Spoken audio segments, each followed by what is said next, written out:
World News in 5. Right now. News and developments making headlines around the world in 5 minutes. World News in 5. Here on Radyo Pilipinas World Service.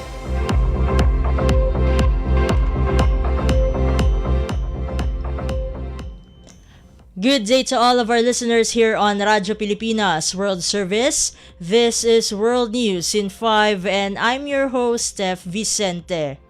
4 years after Russia launched its full-scale invasion of Ukraine, Ukrainians pause to honor those killed in a war that shows no sign of ending. As the conflict moves into its 5th year, the BBC reports Ukrainian forces continue to hold off Russian troops even as both sides suffer heavy losses and cities face near daily air attacks. Ukrainian President Volodymyr Zelensky said Ukraine did not choose the war but has defended its independence and preserved its statehood.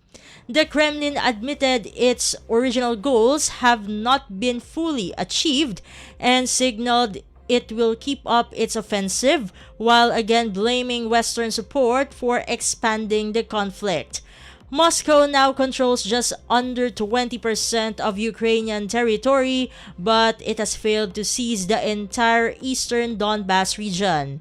At Maidan Square and inside St. Sophia Cathedral, President Zelensky and First Lady Olena Zelenska led memorial events alongside European leaders.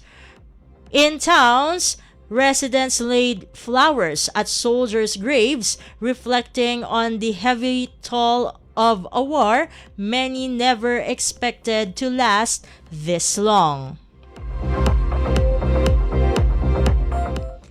In other news overseas, the United States ambassador to France, Charles Kushner, has been barred from directly meeting French government ministers after failing to respond to a summon from Foreign Minister Jean-Noel Barrot.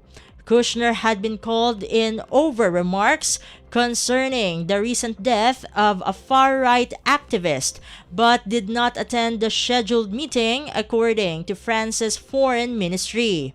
According to CNN, French officials said the ambassador will still be allowed to perform his diplomatic duties, but his direct access to top government ministers or members has been restricted.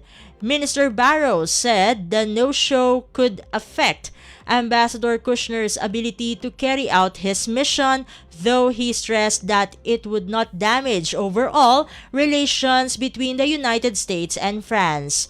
Following the incident, Kushner and Barrot spoke by phone in what was described as a frank and amicable conversation. Both sides reaffirmed their commitment to cooperation and friendship and agreed to meet in person in the coming days as the two nations mark 250 years of diplomatic ties.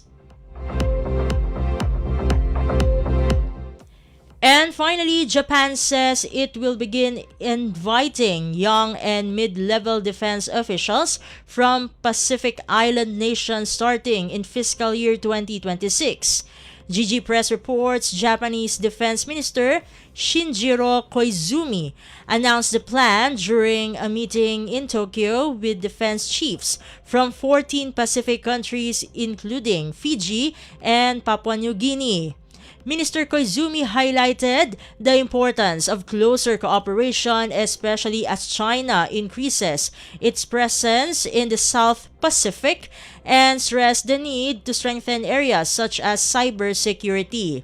The gathering, now in its 3rd round since launching in 2021, also included 7 observers from the Association of Southeast Asian Nations or ASEAN, among them Indonesia and the Philippines. Japan plans to start the program with 3 countries including Fiji, with visiting officials staying about a week for discussions and military facility visits. Minister Koizumi urged Pacific nations to deepen ties and work together to build a stronger and more resilient region. And that concludes today's edition of World News in 5. For Radyo Pilipinas World Service, this has been Steph Vicente. Good day and stay safe, everyone. World News in 5. Right now. News and developments making headlines around the world in 5 minutes. World News in 5. Here on Radyo Pilipinas World Service.